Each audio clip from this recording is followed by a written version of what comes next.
The ability to play retro games on the Switch really is great. I always love looking through them, and there's a couple more here we've yet to play, but this isn't about them. This is about the one we're playing today, Pokemon Snap, because we are back with more Pokemon. This one is an interesting one, because unlike I think every other game I've done so far, this one has been on the channel before. I streamed it several years back. It was a while ago. I do love this game, so yeah, we're going to do it again for the video. The series is about playing all the games, after all, even if we don't finish them. Of course, we are finishing this, but I'm getting ahead of myself here. Let's start at the beginning. We name ourselves and then meet Professor Oak. The long and the short of it is we need to take some pictures for a report that he's doing. So we're off to Pokemon Island to do that, and starting on the beach. To very basically and quickly explain this game, it is a rail shooter.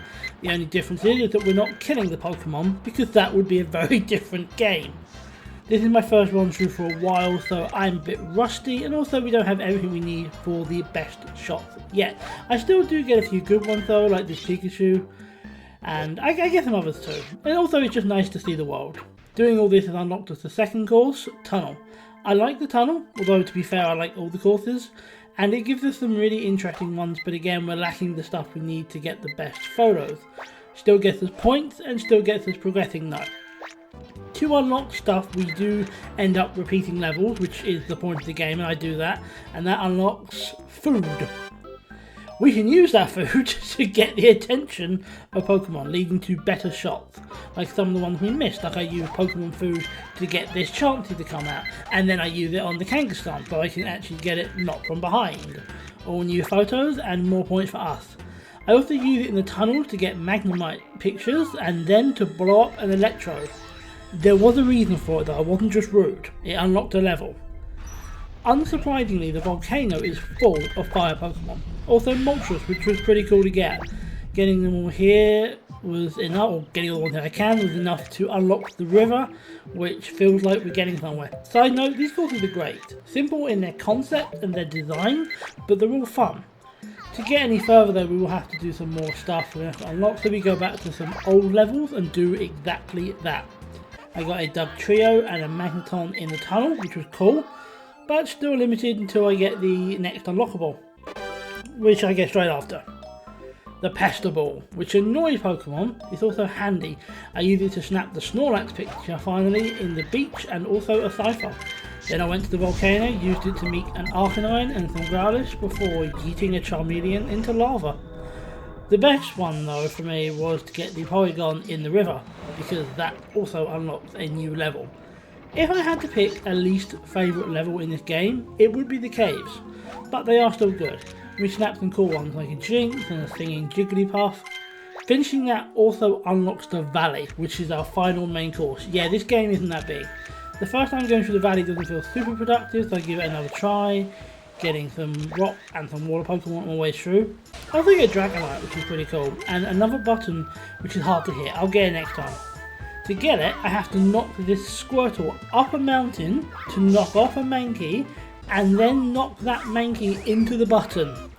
Does it unlock a level? No, I told you we've got them all. Instead, we go to a strange lake and a shack, where we find Professor Oak, who teaches us about Pokemon signs, saying there's one per level, and we have to get them. Now, despite the name, they're not signs.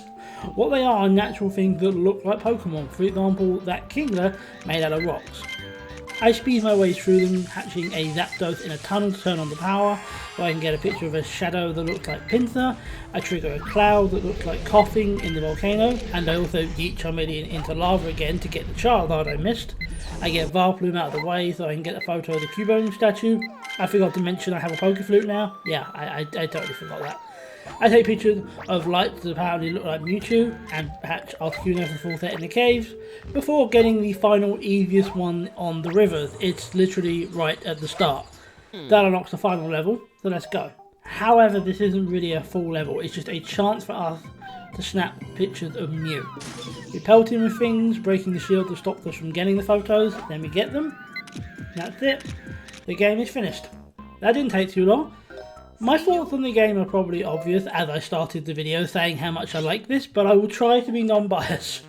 This game is quite short for what would have been a full price game at the time. It's not an issue now, but it would have been then. And if you're not a really big fan of Pokemon, and you also maybe don't have some healthy dose of nostalgia for the old games, you may not have a lot of fun. This one is definitely more niche. For me though, yeah, I love this game. It's basic, and you won't spend a ton of time playing this. It didn't take me a ton of time to record this. I did it in an afternoon. All but the first bit of footage I did in an afternoon. And I still had time left over. It's still fun.